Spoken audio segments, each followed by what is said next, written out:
Hello, hello, my book friends. Do you like my new mic? Or, I don't know, my new setup with this, what's it called? Spatula in English? I think this works pretty well, but probably looks pretty dumb. I don't know. Can you even see my mouth? Okay, I still have to figure this out. But, yeah, let's get into today's topic, and that is thrillers. I did not like thrillers previously before I discovered BookTube, because a lot of Danish authors are writing horrible thrillers. I know that is bad to say, but like 95% of all of the Danish authors are writing thrillers, and they are all really violent thrillers. There's like, babies where horrible things are being done to them. There's body parts everywhere, and there's this police investigation, this grumpy man or woman. It is all the same, and they are all really brutal and violent, and not my style. So I was like, no, thrillers is not for me. No, no, no. But then I discovered BookTube, and I have read some pretty good thrillers. So thank you to all the people out there. Uh, yes, there are good thrillers, and it doesn't have to be this violent kind of book. So, yes, here are 5 thrillers that I did like, and 5 thrillers that I do want to read this year. So, let's get into it. And the first one is a YA thriller, and it's called Neverworld Wake by Marisha Pessl. And usually I don't like to read YA that much because I'm too old. I am too old. But YA thrillers are pretty good, actually. So here is a YA thriller. And in this one, you do follow Beatrice. And Beatrice lost her boyfriend a year ago due to a accident that happened. And then she finally decides to meet up with her friend group. Her boyfriend was in the same friend group. And then they find themselves stuck in this time loop. And they have to solve something. This was so atmospheric. They were stuck in this same day, this rainy day, and I just love that. I love the atmospheric part of this book, but I also really did like the mystery, and I do love time traveling, so this was great, definitely. So yeah, if you can read YA, I think this thriller would be a good pick. Then we have The Last to Vanish by Miranda, and this book is also so atmospheric. It is a slow burn thriller, and if you're not into a slow burn thriller, then don't read this book. But the story takes place in this very isolated mountain town, and Abby is working at the hotel in this town. And a lot of hikers are coming there because there's a famous trail, and yeah, it's a really good nature place. But people are going missing. Hikers are going missing. And it's been happening for more than 10 years or more. I cannot remember right now. It's a bit creepy, right? And Abby is also a little bit scared. I just really love the vibe in this book. The nature vibes were just perfect for me. A slow burn thriller, that works really well for me. It was a bit eerie. Everything just really worked, with the isolated town, hikers are going missing, that kind of mystery I do like. Not who cut this woman open, but this is a bit more soft than the other thrillers. Yeah, I really think I'm into atmospheric thrillers. That's my vibe. It really is. Like I said, it's slow paced. For me, a thriller doesn't have to be slow paced, but this one really is. And with the other one, Neverworld Wake, that was maybe more in the middle with the pacing. But the next one that I have for you is fast paced, and it's a sci fi thriller, and it's Dark Matter by Blake Crouch. And in this one, you do follow Jason, and Jason just suddenly finds himself in another world where he is a famous scientist. And then he discovers that, okay, he probably in this new world discovered how to travel between the multiverses, and now he has to find his way back to his family.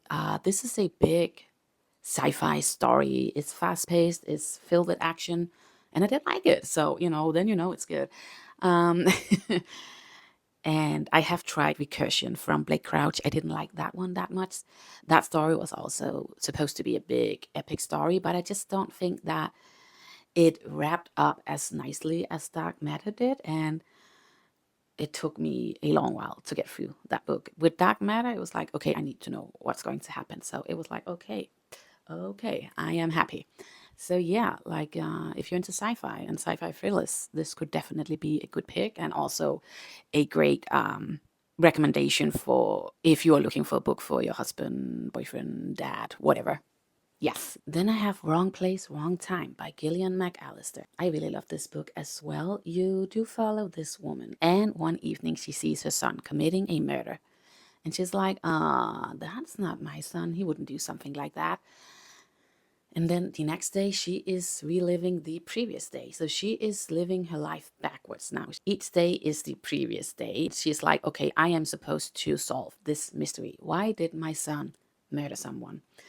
It was so interesting. Again, time traveling, I am in. I can see that there's a theme in this video. Thrillers and time traveling. Yes, yes, yes, yes. Some people may say this is more drama than thriller, but I love the mystery going on in this book. For me, thrillers have good plot twist, mysteries, and it doesn't have to be, you know. But yeah, this one was so good, and I also think it's part of the Reese Witherspoon's book club. Maybe there will be a movie someday. Who knows? Who knows? Then I have The Girl Before by J.P. Delaney. This one I actually read like 7 years ago, I think. HBO made a TV show out of this, and I did see that a few years ago as well, and that was also pretty good. In this one, you do follow Jane, and I will say as a trigger warning, I cannot remember if she is grieving a miscarriage or did her baby pass away. I cannot remember exactly. I'm just putting a trigger warning out there. Anyways, she is grieving, and then she gets this opportunity to move into this very weird house. It's constructed by this very famous architect, Edward. And with this house and being a tenant there, you have to follow a lot of rules. So it's kind of like a social experiment to see if houses like this would work for people. So it has that creepy old house vibe. Not old, new house, creepy new house vibe. Okay. Anyways, the tenant before Emma, she died mysteriously, and Jane is getting obsessed with uncovering what happened to Emma. And is Jane in danger? Who knows? I really like this one. Again, there's drama there again, and it's way more emotional than other people would prefer from a thriller, but you know, this is my vibe. This is my vibe. And I do love creepy houses, you know, that eerie feeling. That is so good as well.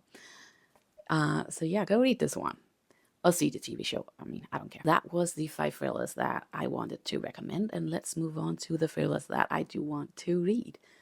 And I want to start with the thriller that I am listening to right now as an audiobook, and that's called The Push by Ashley something. I have seen this on the Goodreads thriller list, and I really wanted to get to it. This story is really about motherhood. It's not a fast-paced murder mystery thriller, not at all, but you know, there's a murder mystery in there, I guess. Anyways, it's about motherhood, and it's about being a mother when you don't have a great mother yourself. And also the privilege of men. Like, they can just say, I want to have a baby, but I don't want any of the obligation that comes with having a baby. You know, I'm just going to work. I need to go out with my friends, and I need to do my thing. You take care of the kids. This story is really about, does she have a bad kid, an evil kid? Or is she the one who is not a great mom? I don't know yet. I have like 30 minutes left of the audiobook, and I'm hoping that it will get spoiled. I really hope it's not going to be an open ending, because I need to know. Okay, let's move on to other thrillers that I do want to read. Last year, I really wanted to read Penance by Eliza Clark, because I thought that the format sounded really interesting. I think it's done in like a podcast way. I think it is, but I'm not sure. Anyways, this journalist is trying to solve this murder of a teenage girl, and there are 3 main suspects. 3 other teenage girls are the 3 main suspects. But it sounded pretty interesting, and I think it's going to be a great summer book, and the whole podcast vibe. I would really love to listen to this as an audiobook. I hope it's going to be great. I don't think this is like a hardcore thriller.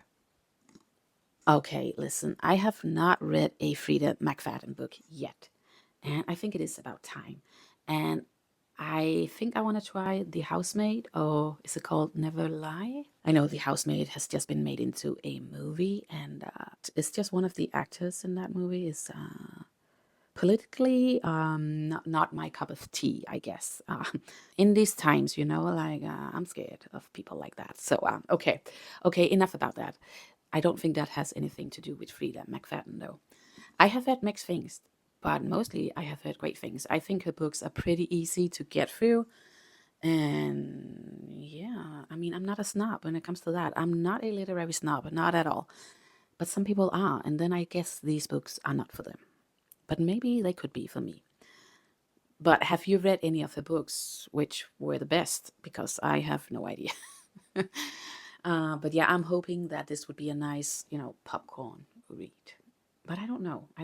Okay, I have my audiobook ebook app, and that is what I'm using the most when it comes to reading. At the very bottom on my TBR list on that app is The Last Thing He Told Me by Laura Dave. I am like, okay, honey, it's time. It is time. This one is about Hannah, and suddenly one day her husband is just leaving her with a note, protect her, and he means their daughter, and he's fleeing something, the government or someone else, I don't know. But Hannah is trying to solve this mystery, and she's like, okay, he has lived an entire different life. His identity was probably false, and yeah, very interesting. I have heard mixed things about this one again. I think this is what it comes to with thrillers. People are so divided with them, right?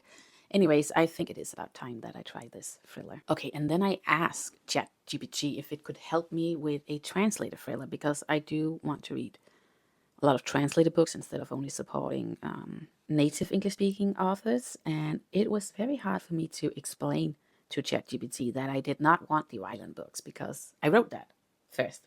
And then they came up with so many books with like, okay, you're in this hotel room and 5 people have been murdered. There are body parts everywhere and you have to solve this mystery. And I was like, that is still pretty violent. Can we find something else? And it just kept on going with that. And oh my God. It recommended Pierre Lemaitre, a French author, Soji Shimada, a Japanese author. It really recommends a lot of Japanese authors. Soji Shimada wrote The Tokyo Zodiac Murders. This one was pretty violent, and I was like, no.